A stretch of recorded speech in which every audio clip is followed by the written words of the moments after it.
Owen Jarvis had lived alone for the past 11 years, ever since his divorce finalized in a quiet courthouse across the river. He wasn't bitter, not anymore. If anything, he found a sense of order in solitude. His days followed a rhythm built with precision. He woke up at 6 a.m., sharp, boiled coffee strong enough to stand a spoon in, and walked down the same 10 concrete steps to where his truck, an aging but loyal Tacoma, waited faithfully in the parking spot he had used since the day he moved into the community. That spot, numbered 14, was not just a convenience. It was part of his routine, a symbol of something he'd fought hard to keep: personal space, predictability, and a shred of control in a life that had once spiraled too fast. It wasn't about the truck or the space. It was about respect. And lately, that respect had been under siege. It began subtly, almost mockingly. One morning, Owen came out with his thermos and keys in hand, only to find a gleaming white Lexus SUV occupying his space. It was parked arrogantly, at a slight angle, as though its presence was some kind of statement. He paused, confused, thinking it must have been a visitor or a mistake. He parked down the road and let it go. But the next day, the Lexus was there again. And the day after that. Eventually, he saw who it belonged to: a woman named Cindy Balfour, vice president of the local board, the type of person who wore perfume to mailbox duty and wielded passive aggression like a scalpel. When he confronted her politely at first, she smiled as if amused by a child's tantrum and said, "You don't really have guests, do you? Thought I'd save the uphill walk for someone who needs it less." Her voice was light, but her eyes were daring him to argue. Owen tried reason. He filed a formal complaint, cited the agreement he signed when he purchased the unit, a document that explicitly assigned each space by number. He included timestamps and photographs. Days passed, then a week. When a response finally came, it wasn't what he expected. A printed notice taped to his door informed him that the parking layout had been temporarily reassessed to meet evolving community priorities. His number was crossed out in red ink. No signature, no appeal. Just a new map, with his spot now listed as floating reserve. It was, in his gut, the start of something bigger. Not just about a parking space, but about power, territory, and how quietly people like him could be erased when they stood in someone else's way. At first, Owen still believed this was just an oversight, an administrative error that would resolve itself with enough patience and proper paperwork. That was how systems were supposed to work. He wasn't looking for a fight, he simply wanted what was his. So he followed a protocol. He sent emails, attached photos, cited the original community agreement he had received when he bought the property. He even walked into the management office on a Monday morning, wearing a collared shirt and holding a folder thick with documentation, thinking that his calm tone and clear evidence would force someone to acknowledge the mistake. But the receptionist barely looked up. After a short pause, she told him flatly that all parking concerns were now routed through the board directly. No appointments, no direct contact. Everything went through a general inbox. She handed him a printed email address and turned back to her screen. Owen walked out into the heat, feeling something he hadn't felt in years, an old frustration rising from deep under the surface. He wasn't a man given to anger, in his younger years maybe. But now, he had learned restraint. That's what made this worse. There was no outlet, no one to talk to, no one to listen. And meanwhile, the Lexus kept showing up in his space every morning, always at a slightly different angle, as if to remind him that nothing was his anymore. He started parking 2 blocks away, walking uphill in the dark. His knees hurt in the morning, his hands cramped more often. Still, he said nothing to his neighbors. He wasn't going to turn this into a shouting match on the front lawn. Then came the letter. One folded sheet, shoved into his mailbox without postage. It wasn't on official letterhead, but the language was unmistakably bureaucratic. Dear Mr. Jarvis, this letter serves as a formal notice regarding recent disruptive behavior and unfounded complaints filed against residents in good standing. It accused him of harassment, misuse of administrative time, and deliberate hostility toward community volunteers. There was no signature, only a printed line at the bottom. Management will monitor future conduct and respond accordingly. He read it twice. Then he placed it flat on the table and stared at it until the sun moved across the kitchen tiles. That week, something else changed. His garbage bins, which he always placed curbside with care, were found tipped over, contents strewn across his driveway. At first, he thought it was wind, or maybe raccoons. Then it happened again, and again. On Wednesday night, his motion sensor light clicked on at 2:47 a.m. The camera feed showed a figure standing just off the edge of his driveway, half lit by the glare, watching his house for nearly a full minute before turning and walking away. He took the footage to the precinct. The officer at the desk asked if anything had been stolen or damaged. When Owen said no, the man shrugged and said, "Not much we can do unless there's a crime." He gave Owen a half-hearted pamphlet on neighborhood mediation and sent him home. By Friday, the sign appeared, laminated, zip-tied to the pole beside his former parking space. Community reserved. Priority access for board members during peak hours. There was no explanation of what peak hours meant. No schedule, no process for appeal. Just a sign, appearing overnight like a quiet verdict. That same day, he found a scratch across his truck's side door. A deep one, running the length from the front fender to the rear wheel well. He didn't call the police this time. He knew how that conversation would go. Instead, he stood beside his vehicle in the morning light and felt something inside him click. He didn't yell. He didn't threaten. He didn't plan revenge. He did what any man would do who had been cornered without reason, humiliated without recourse. He began documenting everything with a new kind of discipline. Photos, timestamps, exact weather conditions.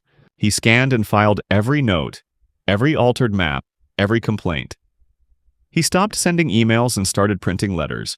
He hired a notary to witness the delivery of his next formal request. And then, quietly, he reached out to a friend he hadn't spoken to in years, a former city inspector who now worked for a private land use law firm. They hadn't been close, not since the early days of his marriage. But when Owen explained what was happening, the voice on the other end simply said, "Send me everything." And he did. That evening, Owen passed by his old spot, just as the sun dipped behind the row of townhouses.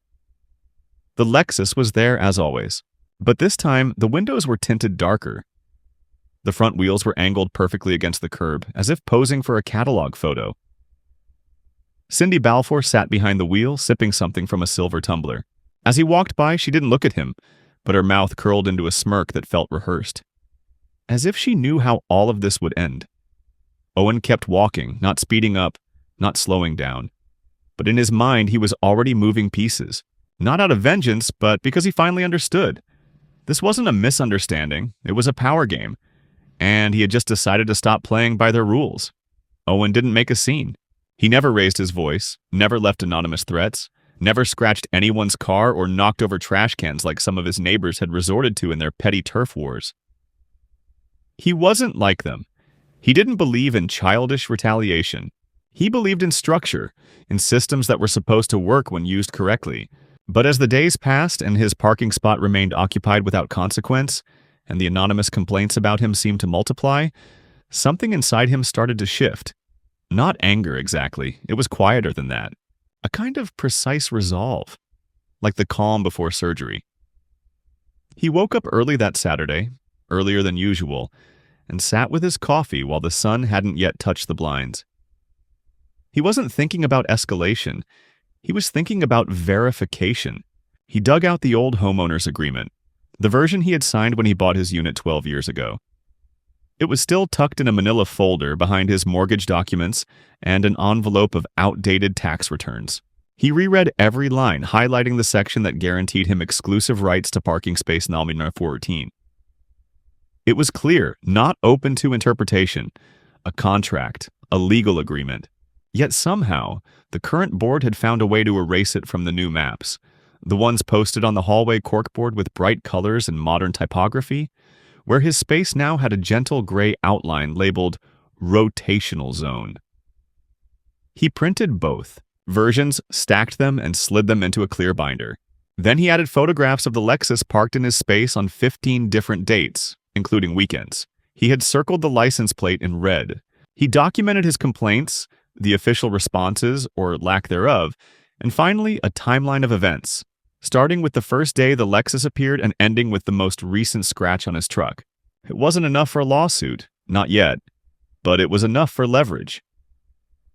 Owen's friend from the land use law firm called him on Tuesday. The voice was calm, seasoned, without unnecessary optimism. "The good news is your documents are solid. The bad news is, if they keep this internal, the only way to force change is with external pressure. We'll start by sending a formal notice of violation to the management company. Not the board, not the woman, the company. They're the ones who hold liability." The letter was drafted the same day, citing breach of contract and violation of property rights. It was sent via courier with receipt confirmation. 3 days later, his garbage wasn't just overturned, it was missing entirely. Both bins. Gone. When he called the waste department, they told him there had been a cancellation of service requested by the resident. The request was made online from an IP address linked to the community office. Owen didn't even bother correcting them. He just drove downtown and filled out the reinstatement forms in person. He stopped assuming anything would be fixed by logic. He also stopped assuming people were acting independently. This wasn't just Cindy's game anymore, this was institutional. Later that week, he noticed something else. His mail usually slipped carefully through the slot in his front door, now arrived crumpled. Some envelopes were damp, a few were clearly resealed. He began collecting them in a separate drawer, photographing the condition before opening each one. He didn't have proof, not yet, but he didn't need proof to act. He only needed patterns, and those were forming faster than anyone expected. Then came the meeting notice, printed in bold font and slipped under every door in the complex. "Special community hearing," it read. "Mandatory attendance for all residents. No details, no agenda, just the date and time."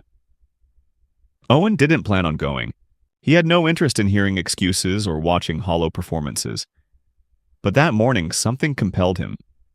He shaved, wore his old blazer, brought nothing with him. The room was full by the time he arrived. Cindy sat at the front with 2 other board members, one of them reading from a clipboard, the other pretending not to look in Owen's direction. The meeting opened with vague language about upholding values and community standards.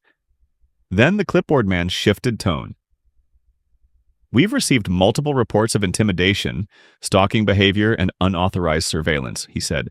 "It's come to our attention that a resident has been recording vehicles and individuals without consent. This behavior will not be tolerated." Owen didn't flinch. He didn't even blink.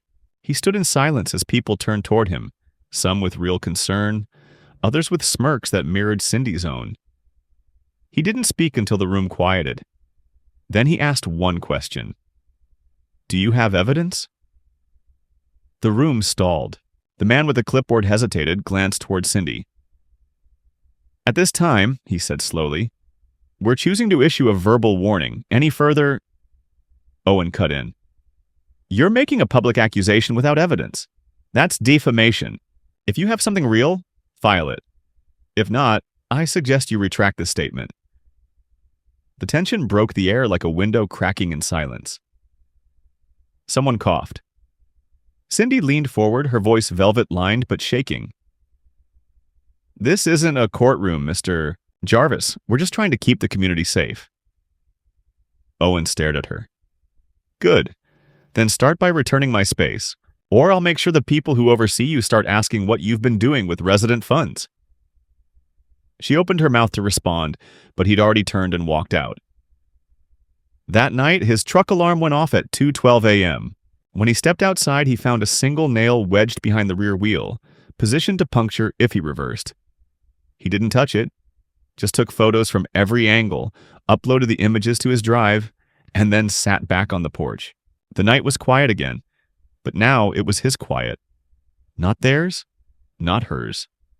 His. And they were going to learn what that meant.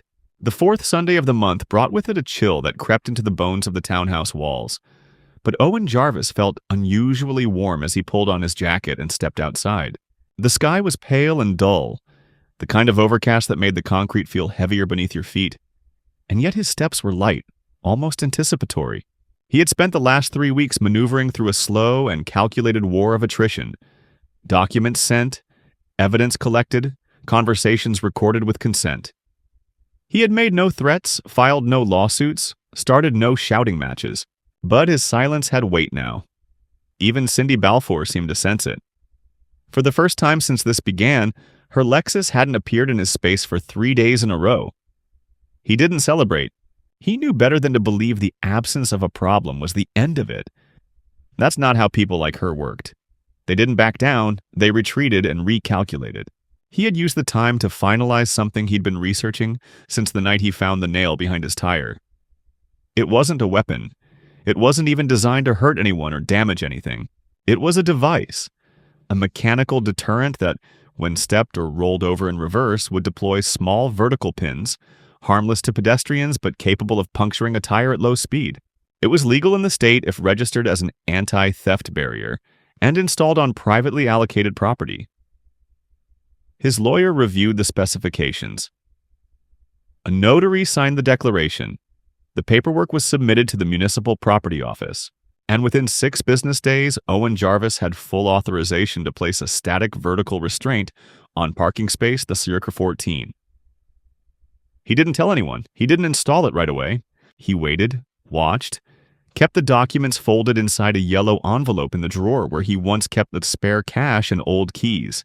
That evening, he parked in his rightful space for the first time in over a month. He didn't feel triumphant, only resolute. The street was quiet, the air still. No one lingered at windows or loitered in driveways. He sat in the truck a while longer, listening to the old country station out of habit, fingers resting on the key without turning it. Then he stepped out and installed the device. It took 15 minutes. He bolted it to the concrete, aligned the pins just below the surface of the asphalt, and tested the release mechanism. When he was finished, he left a note on the ground-level brick beside the front tire. Vehicle Protection System active. Approved and registered. File ID to 198MP. He took 3 photos of the setup, time-stamped, and saved them in a folder marked Incident Prep. The next morning, he woke up to the sound of his phone vibrating on the nightstand. It was 6:19 a.m. A neighbor, Melissa, had texted, "I think something happened outside." He dressed without thinking, boots on before the coffee even brewed, and stepped into the cold with the cautious calm of someone expecting fire but finding only smoke. The Lexus was back. It sat crooked in his spot, driver's door open, back end slightly tilted. A puddle of dark fluid pooled beneath the rear tires. 2 of them were completely deflated. A bright orange tag fluttered on the windshield, stuck there by the responding officer who stood off to the side, talking to Cindy with a forced neutrality. She didn't scream. She didn't flail. She spoke slowly, clearly, methodically, gesturing toward the device and occasionally glancing in Owen's direction. He approached, hands visible, posture relaxed. The officer turned. "Mr. Jarvis?" Owen nodded. "Is this your property?" He nodded again. "You aware of this device?" Another nod. "I have registration and installation documentation on file," he said evenly. "I can provide a copy now if needed." The officer seemed to hesitate, then pointed at Cindy. "She's claiming malicious intent. Says you installed it knowing she would park here." Owen didn't react.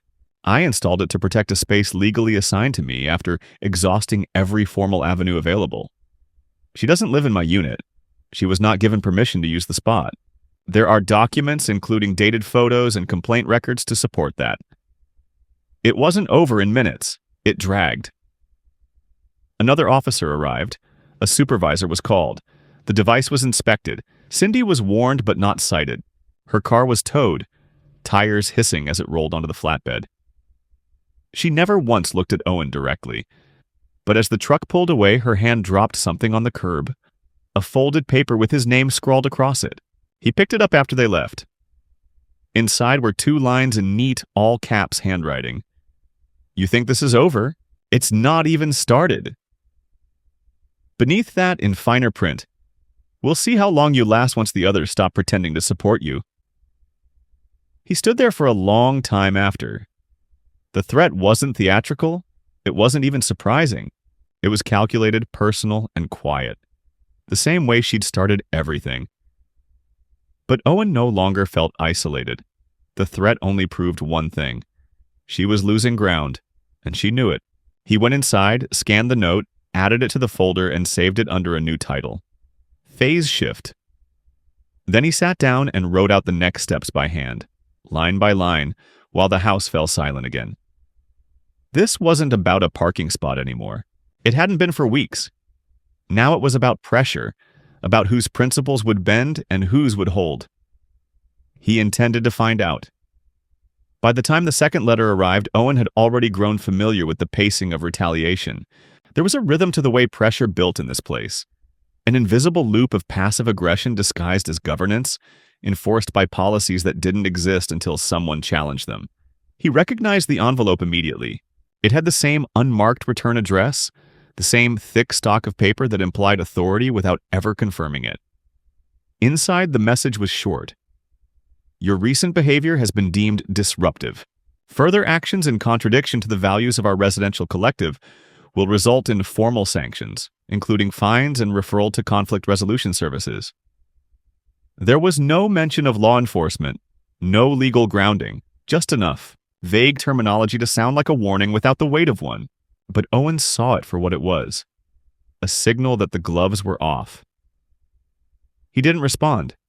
Instead, he scanned it, logged it in his timeline, and sent a copy to his attorney, who replied that same evening with a single line. We're not backing off. Let them bury themselves. The real escalation began 2 days later. The morning was colder than expected for mid-autumn, and Owen noticed it not through the weather report, but through the way his truck's windshield had frosted unevenly. It wasn't natural. He could see where someone had wiped their hand along the side mirror, and near the wipers, thin scratches etched into the glass just deep enough to catch light. It wasn't vandalism in the classic sense, it was surgical, measured. He examined the truck carefully, walking the perimeter like a farmer inspecting a compromised fence line. The paint on the passenger side door had new marks. Dull, wide strokes, likely a broom or shovel brushed against it deliberately. Nothing worth a claim. Nothing the police would file. But enough to send a message. That afternoon, the parking signs around the complex changed. Where there had once been neutral notices about visitor spots and tenant spaces, there were now laminated postings that read, "All modifications to parking infrastructure are subject to inspection and revocation pending board approval." They weren't. Legally binding, not without board vote or notification through registered mail, but they carried a tone that made most residents obey without questioning. Owen didn't remove his device, of course. He had legal authorization. But the implication was clear. The board was trying to rewrite the rules in real time, retroactively. He saw Cindy 2 nights later standing with one of the newer board members near the recycling area. They weren't speaking loudly, but they didn't have to. She glanced at him once as he walked past, her smile like an inside joke he hadn't been invited to share. He didn't stop. He didn't acknowledge her. But when he got back to his unit, he found a flyer pinned to his door. It was professionally printed, double-sided, and titled, "Safety Through Cooperation." The front side warned residents about aggressive behavior, unilateral decisions, and dangerous installations. The reverse side showed a photo of a tire punctured on a spike, blurred enough to avoid copyright issues, but unmistakably similar to what had happened to Cindy's Lexus. At the bottom it read, "Community protection starts with watching out for each other. Report concerns anonymously at email address." Owen held the flyer for a long moment, then folded it carefully and placed it next to the letter from earlier that week. He didn't need confirmation that it came from her. He didn't need a witness. The timeline told the story now, and every entry made their position weaker, not his. Still, the pressure mounted. On Thursday, someone rang his doorbell at 3:04 a.m. He knew because his motion camera logged it. He didn't open the door. Instead, he watched through the security feed as a figure stood silently at the edge of the porch, holding something small in their hand. After a full minute, they stepped back, placed the object down, and walked off without a word. In the morning, Owen found a flashlight on the mat. Old, scuffed, batteries dead. Inside the battery compartment was a rolled scrap of paper that simply read, "Darkness finds the blind first." He logged it, photographed it, bagged it. The message wasn't subtle anymore. That weekend, 3 of his regular customers at the fish shop mentioned, offhandedly, that someone had come by asking questions about him. They assumed it was a background check or maybe a reporter. He hadn't told anyone outside of legal counsel what was happening, so the visits were unexpected. One customer said the person claimed to be verifying community involvement. Another that it was about local stability metrics. The phrasing was off, artificial, like a script written by someone pretending to be harmless. Owen thanked them and made a note of it, but he knew what it meant. His personal life wasn't personal anymore. He filed a police report, not as a victim, but as a preemptive record. He listed the doorbell event, the flyer, the flashlight, the visitors to his store. The officer behind the desk was courteous but non-committal. "We'll log it, Mr. Jarvis. Just try not to escalate it yourself, all right?" Owen didn't bother arguing. He left with a copy of the report and sent it to his lawyer the same day. That night, he added another document to the binder, an affidavit, notarized, stating the events as fact under penalty of perjury. He wasn't going to be gaslighted out of his own reality. And then came the email, short, blunt, unsigned. It landed in his inbox at 4:19 a.m. No subject line, just a sentence. "They can't protect you when no one knows you're gone." It wasn't dramatic, it wasn't original, but it was enough. He forwarded it to his attorney, then printed it, folded it, and added it to the collection. He wasn't scared. He was tired. But more than that, he was certain of one thing. The war had left the parking lot. It was in his mail, in his walls, in the sleep he wasn't getting, and the quiet way he now checked the locks twice instead of once. But he wasn't leaving. That much was decided. If they wanted to see how far he'd go, they were about to find out. The morning of the scheduled inspection arrived with a heavy stillness in the air, the kind that made every sound feel too sharp, too intentional. Owen stood by his window, coffee untouched, watching the narrow driveway below as the city vehicle rolled in with the slow authority of someone who knew their visit had weight. Two men stepped out, one in a gray windbreaker marked with the city emblem, the other in a plain jacket, holding a clipboard and a heavy black bag. This wasn't a routine inspection. It was an investigation, summoned quietly through the channels his attorney had activated the week prior, after the anonymous threats crossed into the realm of criminal intimidation. It wasn't that Owen expected arrests, not immediately, but what mattered now was official presence. Recorded entry, logged observation. There was power in being witnessed, and for the first time since this began, he had the law watching from the curb, not just through camera lenses and internal memos. He walked out to greet them, calmly, deliberately, offering documents before they even asked. They reviewed the installation records for the spike restraint, the permit copies, the registered complaint log, the full list of harassment incidents, all neatly organized in the binder he had kept updated for months. The man with the clipboard nodded slowly, clearly surprised by the precision of it all. "You've got more on file than most associations do," he said without sarcasm. The phrase lingered. Owen didn't laugh. He didn't even smile. "That's because I've had more reason than most to document everything," he replied. They walked the perimeter, checking the space, noting the condition of the signage, taking their own photographs. One of the inspectors crouched to examine the restraining mechanism, nodding once before marking something on the clipboard. "No violations," he said simply. "It's yours legally and structurally. If anyone tampered with this, they're the ones at fault." It was the first time Owen had heard an official say it out loud. Not just implied, not assumed. Declared. He thanked them without warmth. Not out of rudeness, but because the words he wanted to say had already been burned up by the weeks of silence and effort leading up to this point. He walked them to the curb, watched the vehicle disappear down the road, and stood there, arms crossed, while the neighborhood around him continued its quiet routine like nothing had happened. But something had changed. Not for them, maybe, but for him. By the time the notice was posted in the lobby 3 days later, he was already expecting it. "Emergency board meeting, closed session," it read.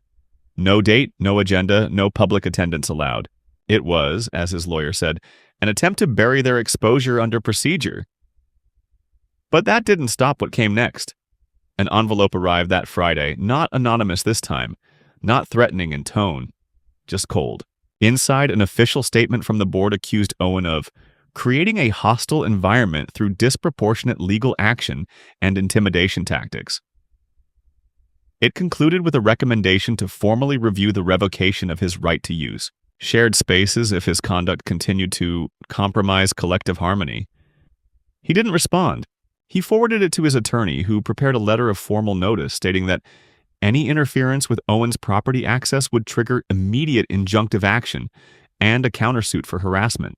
That letter was hand-delivered to the board president, whose hands shook visibly as he accepted it. That was the moment things began to unravel for them. Not with a bang, but with a paper and a name attached. Because just a week later, one of the junior board members resigned. Another stopped attending meetings altogether. Cindy, for her part, remained unshaken, or so it seemed. Then came the leak. Someone, perhaps out of guilt or frustration, sent Owen a copy of an internal message chain between Cindy and two other board members. The messages detailed a coordinated plan to push him out of the community, suggesting fake reports, manipulating bylaws, and leaning on friendly contractors to create compliance problems on his property. It was explicit, it was damning, and it was forwarded immediately to his attorney, who filed a motion to compel mediation and damages based on targeted harassment, breach of contract, and abuse of process. The mediation took place in a rented office suite on the east side of town. Owen arrived in silence, carrying nothing but the binder and a legal envelope. Across the table sat Cindy, flanked by her counsel, both younger, sharp-looking professionals with tired eyes and tight smiles. The mediator reviewed both sides' submissions, paused frequently to make notes, and then looked up. "This isn't a dispute about parking," she said finally. "This is about control." The silence that followed was heavy, like the air before a storm breaks. Cindy said nothing. Her lawyer leaned forward. "My client is willing to consider a settlement with confidentiality clauses." But Owen was already shaking his head. "No deals," he said clearly. "This doesn't get cleaned up in silence." The mediation collapsed. No agreement, no signatures. But what followed was a ripple they hadn't prepared for. The city sent a formal inquiry. Two other residents came forward with complaints, unrelated to parking, but eerily similar in method.